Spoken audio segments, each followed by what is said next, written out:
অর্ধশতাধিক motorcycle নিয়ে রাজকীয়ভাবে বিদায় জানান স্থানীয় ইমামকে।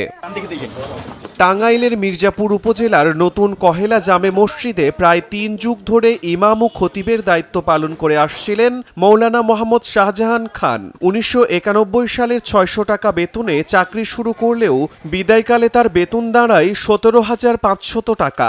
ইমাম শাহজাহান জীবনের ১/৩ সময় কাটিয়েছেন এই এলাকায়।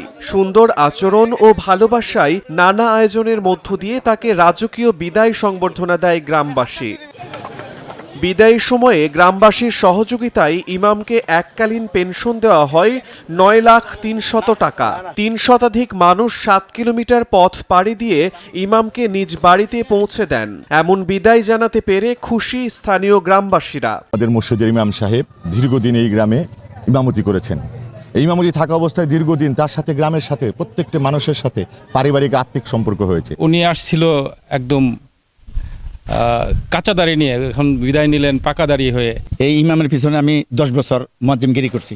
এর মতো ভালো লোক হয় না, এত জানলেওয়ালা লোক আর আমি পাই নাই আমার এই 50 বছর জীবনে। এটা অবশ্যই সৌভাগ্যের ব্যাপার, যেহেতু পুরান ঢাকার ভিতরে মুফতি ফজলুল হক আমিনী সাহেব উনি অনেক যোগ্য একজন মুফতি, অনেক বাংলাদেশের এই ইসলামী আন্দোলনের অনেক বড় মাপের আলেম ছিলেন। ওনার মাদ্রাসা থেকে যেহেতু উনি লেখাপড়া শেষ করে আসছেন, উনি অত্যন্ত অবশ্যই উনি যোগ্য আলেম ছিলেন একজন। আমার জন্মের আগে তিনি এই মসজিদে এসেছিলেন, তো আমাদের সবাইকে তিনি কোরআন শিক্ষা দিয়েছেন এবং বিশেষ করে যে যে ছাত্র সমাজ আছে তাদের সবসময় তিনি সুপরামর্শ দিয়ে যেত।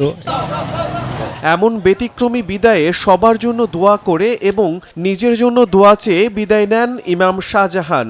এই গ্রামে ৩৪ বছর চাকরি করেছি। আমি অনেক 4 থেকে 500 ছেলেপেলেকে কোরআন শিক্ষা দিয়েছি, 1000 মানুষের জানাজা পড়েছি। এই গ্রামের মানুষ আমাকে অত্যন্ত ভালোবাসে। গ্রামের মানুষের প্রতি শুকরিয়া জানাই, আলহামদুলিল্লাহ। এমন বিদায় সমাজে দৃষ্টান্ত হয়ে থাকবে বলে জানান মসজিদ কমিটির সভাপতি। কোরআনের আয়াত ছাড়া উনি অন্য নিজস্ব কোনো বক্তব্য কখনো দেন নাই। আর যে কেউ ডাকলে উনি যাইতেন, মানুষের বিপদ আপদে উনি সূরা ফাতিহা পড়ে বা ইয়াসিন সূরা পড়ে উনি ফুঁক দিতেন। ইমামকে 2024 সালে ওমরা হজেও পাঠিয়েছিলেন গ্রামবাসী। সময় সংবাদ, টাঙ্গাইল।